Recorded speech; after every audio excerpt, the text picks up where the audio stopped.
Welcome back to the Grow Like a Mother podcast. Today, this week, I have Nancy. Nancy is a mother of two little ones, and she's an accountant turned postpartum doula. Nancy's a founder of Anamav Postnatal Care, which she created as a result of her own traumatic postpartum experiences. She is a perinatal mental health advocate, and she also serves as the treasurer for multiple nonprofit organizations.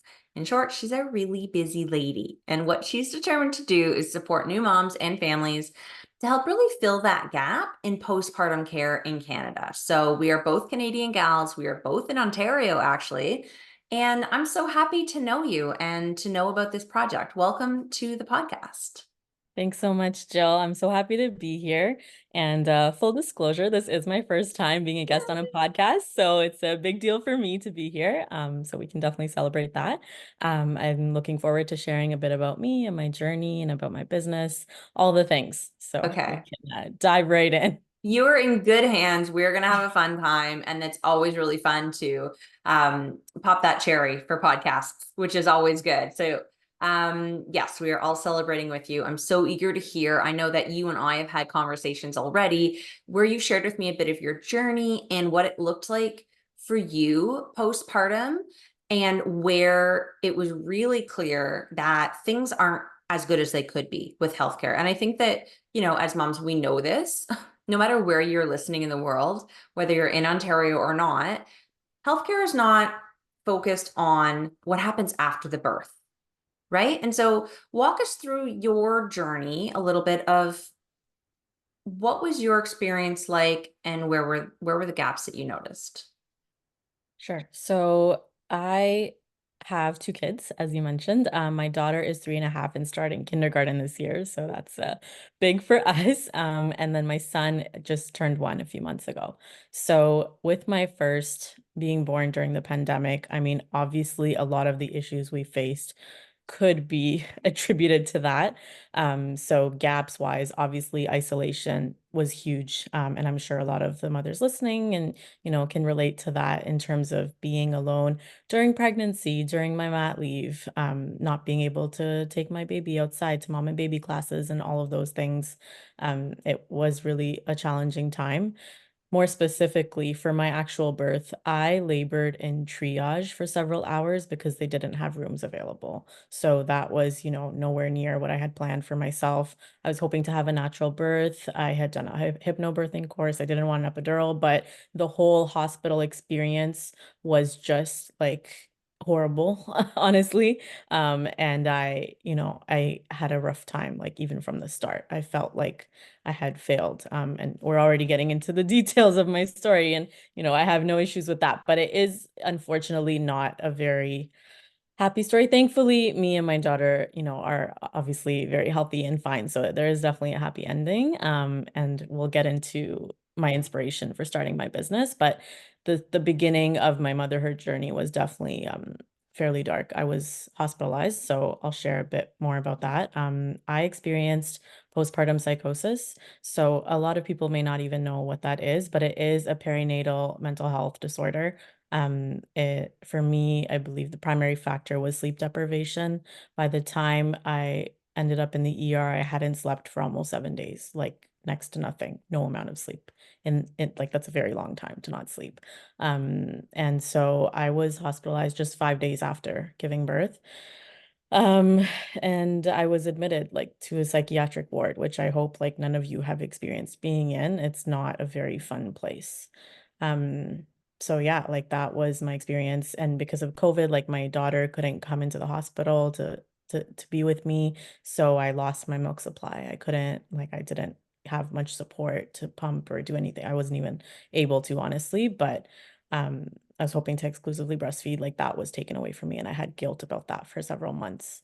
And then yeah, like the hospital getting back to your question about like not where the gaps are in our healthcare system. So me being in a psychiatric ward as a mom was like very foreign to them because they like this was not a mother and baby unit, which is where I thought I was being admitted to, given I had just, had a baby 5 days ago. But they like it was hard to even get like my mesh undies or like pads and a sits like bath, like basic things. I had a pretty bad tear.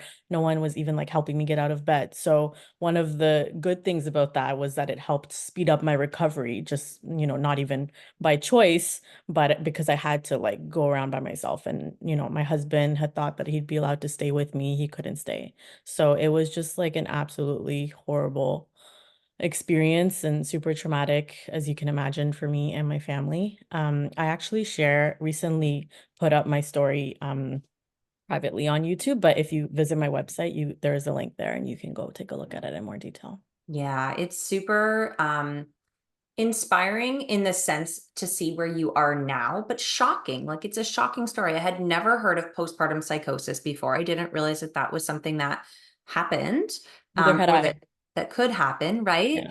Yeah. And yeah, it's really, it speaks to the story that I hear from moms a lot, in that our birth doesn't go the way that we think it's going to. Obviously, yours is like pendulum swing this way, in the extreme, but we have this idea of what we want for our births, and I don't know a single person who has had the experience that they wanted, and Mhm. many, sadly, it's like it's pretty far from Yeah.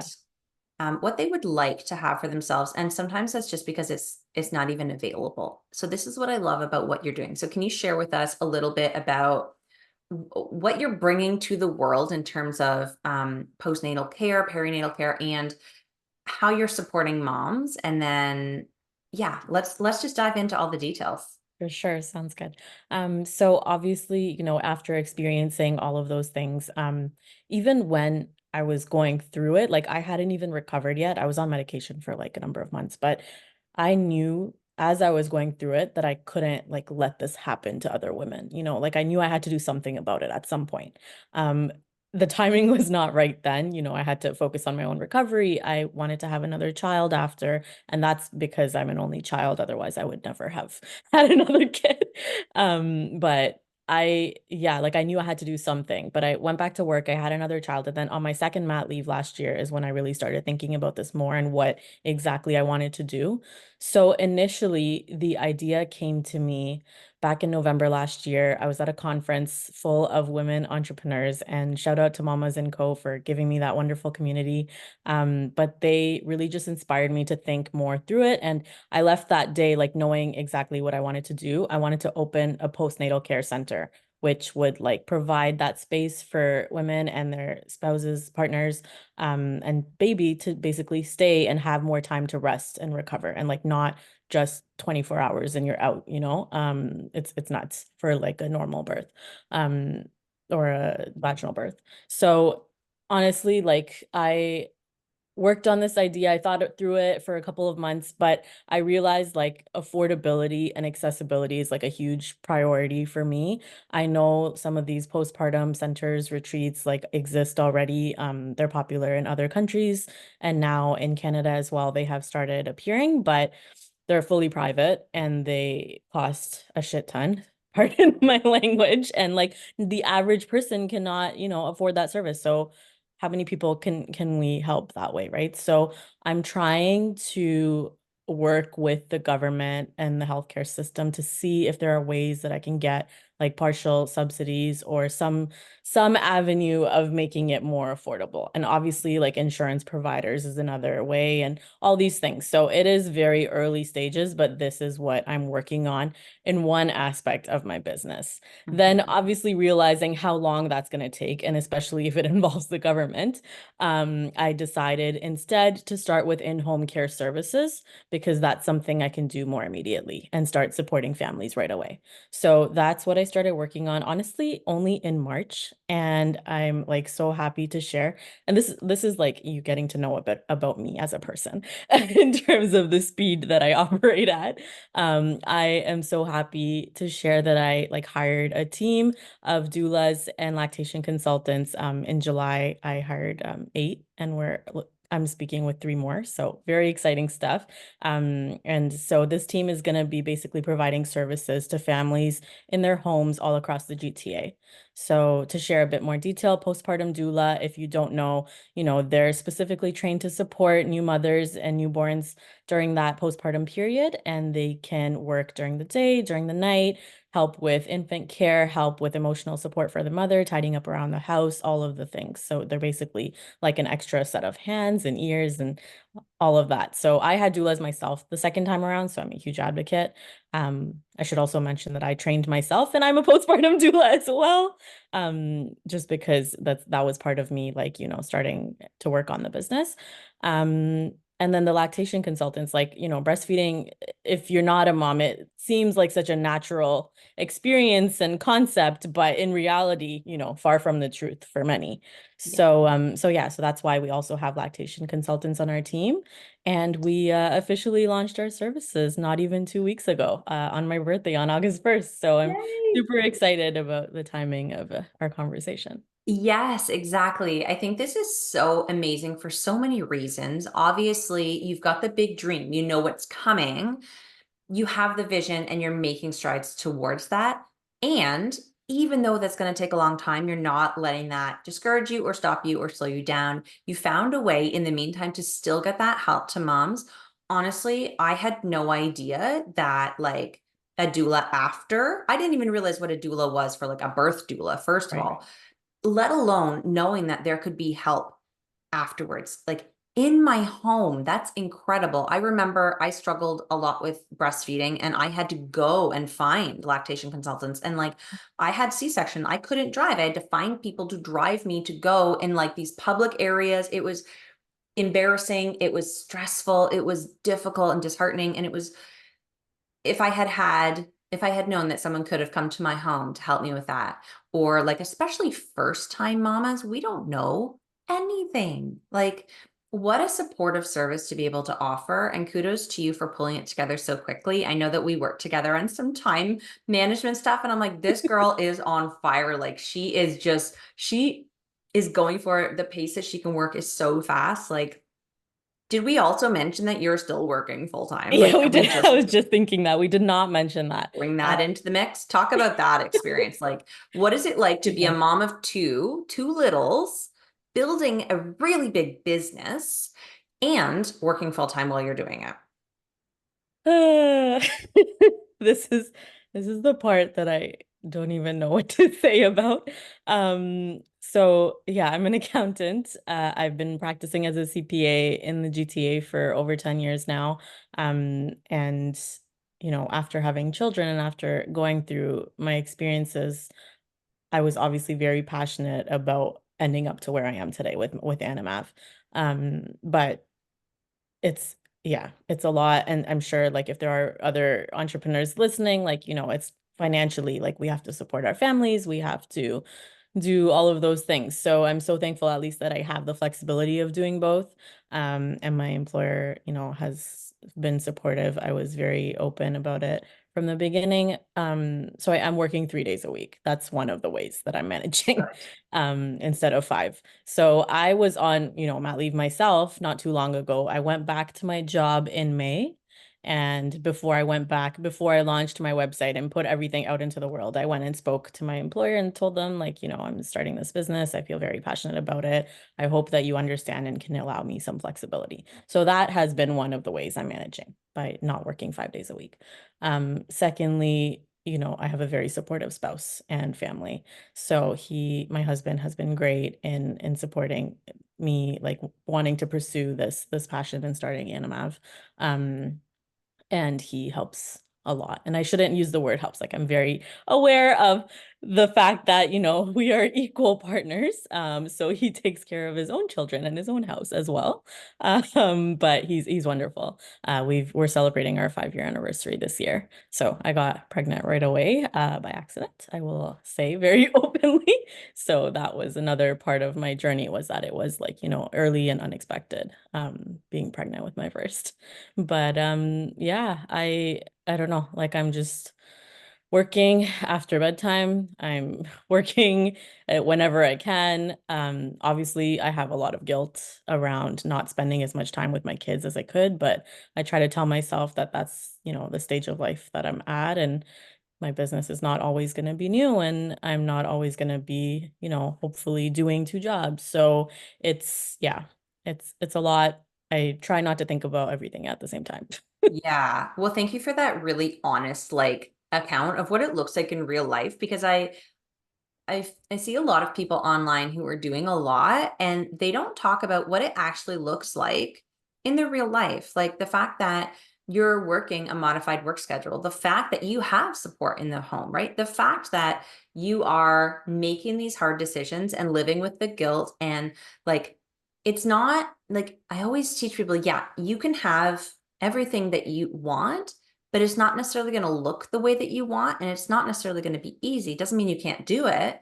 And it's not always forever. Like you said, your business isn't always going to be new. Your babies are not always going to need as much as they need now.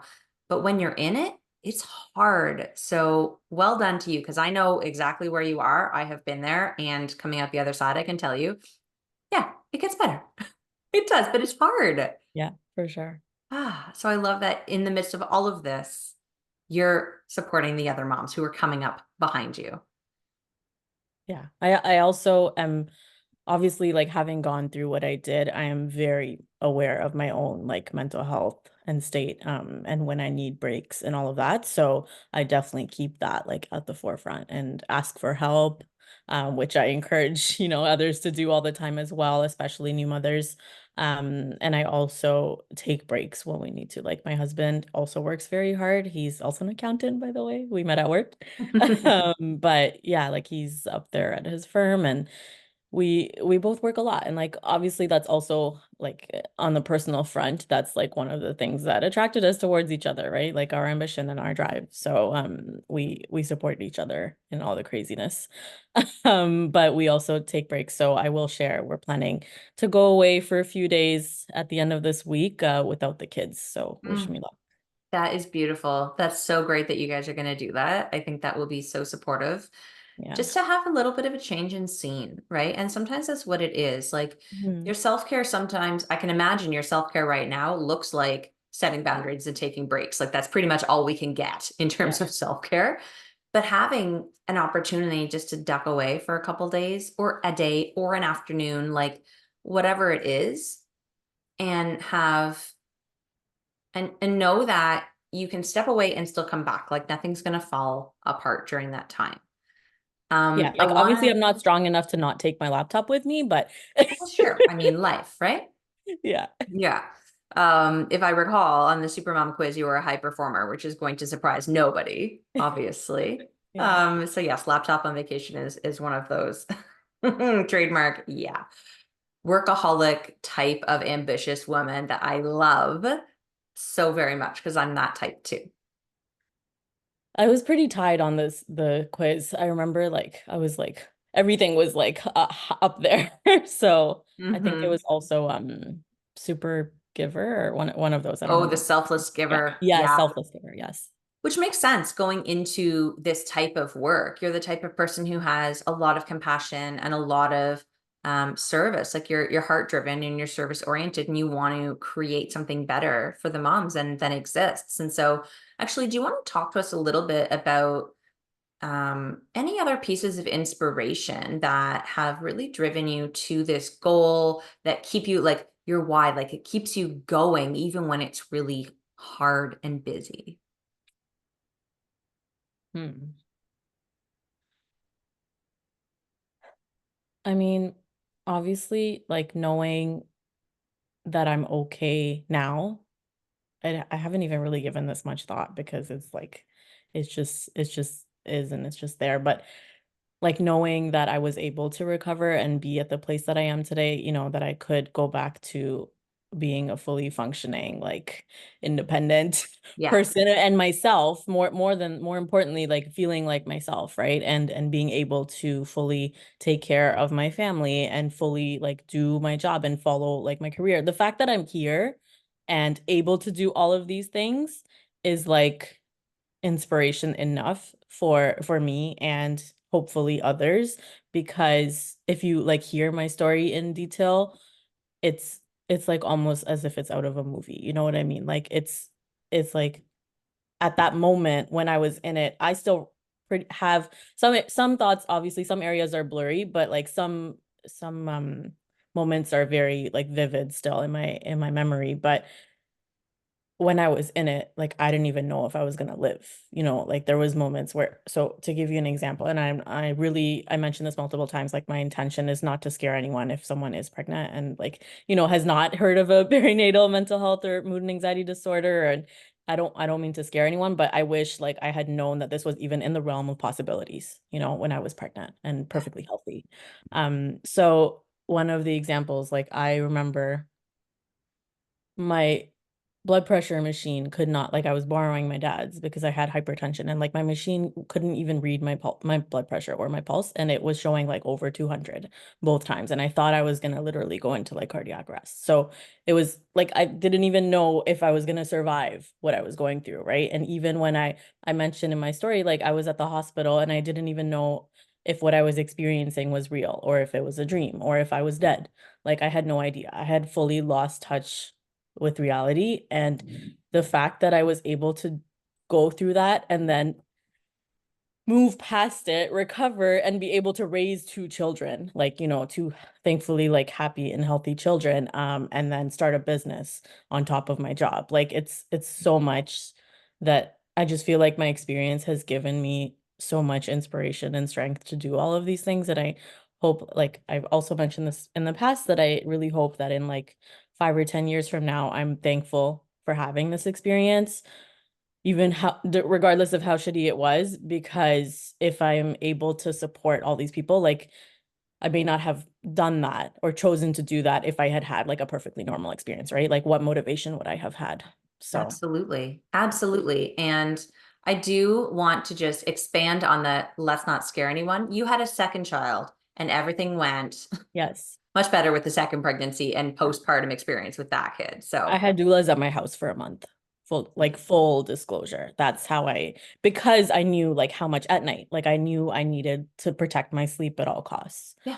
So I did that. I stayed at the hospital an extra 5 nights. Like I made sure that I found the resources available to us, even if there aren't many. Like there are resources available, right? You have to push. You have to Yes. push. You have to look. You have to know where to go. But yeah, ensured that I stayed at the hospital because I wanted to be monitored. Yeah. So thankfully the second time, like nothing happened, mental health wise, and my physical delivery and labor and delivery was also much better, shorter, you know, as we all know, like second time. Well, thankfully, in Thankfully, most cases right? is faster. Yeah. Yeah. And I mean, it's one thing that we know we can't control it, but it's a whole other thing when we feel like we're not being supported by our system or the resources available, or we just don't know what we don't know. We don't know what to ask for, all of these things, which is why I think having a team and a support like you're creating is so valuable for new moms, second, third moms. Like you don't have to be a new mom to experience Mhm. this, right? Give me the big picture of, when the center is set up, what's it gonna give me the whole scoop, the dream of the center, because we're far away today from it, but it won't always be far away. What's that gonna look like? Yes. So for sure, like obviously I can't give any estimate of timing because it's gonna, like we're talking years, right? Especially if I want it to be affordable. But yeah, it is very exciting to think about. And I have imagined it in great detail like many times. But I want it to feel, number one, not like a hospital, because otherwise, like, might as well be in a hospital. But I want it to be like you almost like a home away from home type of environment. Um, and the rooms are set up for women to be comfortable after having a baby, and like your baby stays with you if you choose, or they stay in a nursery taken care of by like qualified professionals. Your partner, definitely for me, the first time around, like I couldn't have my husband stay with me when I was in the psychiatric ward, right? So that was a very scary experience. And like you've just had a major life-changing event. Like you want this person who's your partner to be with you. So 100% like spouses and partners will be able to stay in the room with the birthing person.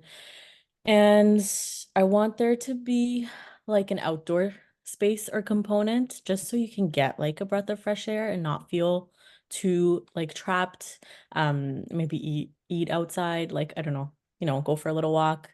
I want there to be like lounges for possibly like one for just for the birthing persons to like share their experiences, stories, ask questions, and maybe one for partners to have that same opportunity, and then possibly one for like everybody, so like different spaces to really just like have that sense of community.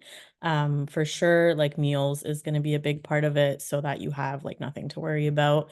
Education is also going to be a big part of it, so making sure that you are aware of enough information and like resources and where to go, symptoms to watch for, like all of those things before you leave and go home. So the point is really to like build that level of confidence that a lot of people don't necessarily have after leaving the hospital. Like I remember the first time I left the hospital, in that 24 hours before we were discharged, we were thrown like so much information and pamphlets, and like I couldn't tell you like a single thing that I didn't absorb anything. Like it was right after having a baby. My hormones were like, insane, and I was obviously very sleep deprived, and so was my husband. So the goal is really to like slow down and like allow these families to process what just happened, their experience, what their plan is going forward, and just feeling comfortable, like, giving their baby a bath, changing their baby's diaper if they're first time parents. Otherwise, maybe second time parents, we can talk about how are you going to introduce the baby to the sibling or like that adjustment. So really just having relevant information for these families to support them and staying in touch afterwards. Yeah, it sounds like a dream. It's so inspiring. I love that you're doing this. Thank you for the work that you're doing. And thank you for being on the show. It's been such a pleasure being able to talk to you and share your story and give hope and inspiration to the moms listening. And, if you are listening and you are done having babies, but people who are having babies coming up, please share this episode with them.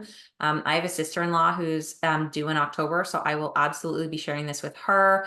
And it gives us a lot of grace and understanding for new moms in our lives in general. Whether it be a sister, a friend, a neighbor, whoever, we all have a lot. The experience is a lot bigger than we make it. Like we're like, oh, well, we're made for making babies. We just go out and make the baby. We come home and life goes on. And that's not at all what the experience is like for the mother. So keeping that top of mind and just showing up in your life, or if it's you, having the opportunity to feel safe and confident to ask for what you need and realize that it's okay. Like we all need it, you Yeah, know? for Yeah. sure. I know it can be really hard to ask for help if you're like an independent go-getter and used to doing all the things, and you do them well, Yeah. especially that, right? Like, and yeah, and I for sure, like I felt like one of those people and it was so hard, but it was I was like taught that lesson the hard way. But hopefully by doing enough preparation beforehand and lining up those supports, you can really not even go through an initial hardship, or you know what I mean, like a traumatic experience or that. So that's Absolutely. really like my goal, to prevent too much trauma or like too much of a negative experience. That's really where I'm coming from. Like I hope to just have a supportive and positive postpartum experience for these families from day one. Yeah. Awesome. And if you could share one last thing that either we haven't covered or that just feels really like on your heart to share with moms who are coming into this experience, maybe for the first time, maybe for the second or third time, what would you say? I would say like just spend a little bit of time. And if you have children already, like obviously you're much more prepared for and you know what to expect, but just spend a little bit of time preparing your supports and just having like conversations early with your partner, with your families, of what things are going to look like exactly, like in detail, like who's doing what, when, what the schedule is going to look like, just really spend a bit of time during your pregnancy before the baby arrives, talking about your postpartum plan, and just lining up like enough support and making sure that you're taken care of and you're not the one doing the care. Yeah, and I do want to just be really clear, if it wasn't clear before, that like at Anamav now we are fully operational, serving the GTA. We have postpartum doulas that are offering support daytime and nighttime, and lactation consultants for those who are able to and choose to breastfeed. And we actually also have a launch promo going on right now, so we are offering 15% off for our postpartum doula clients, the first 10, so with no limitation of hours. So I hope that those first clients are really going to be special for us. So I hope that you will share with any expecting parents, and thank you so much for your support. Yeah, it's honestly so great to be able to share this message. And where can people go and learn more, work with you if they're in the GHTA, or if they're not in the GTA? Like, give us all the goods on how we can reach out and really take advantage of and share your message and your work. For sure. So my website, www.anamav.ca, is definitely the best place for everything. But aside from that, the second best place would be Instagram. Anamav Postnatal is our Instagram handle. And yeah, you can book a free consultation with me if you want to inquire about any of our services. If you're located in the GTA and want to grab a coffee, like that's not listed anywhere, but I'm very happy to do it. I honestly love like talking to families even before I started Anamav or was even thinking about it. Like I have been supporting my own friends who are becoming moms or second time moms, over the past few years. So yeah, definitely happy to chat anytime. Awesome. Well, thank you again, Nancy, so much for your time and your wisdom today and for the work that you're doing. Thank you so much for having me.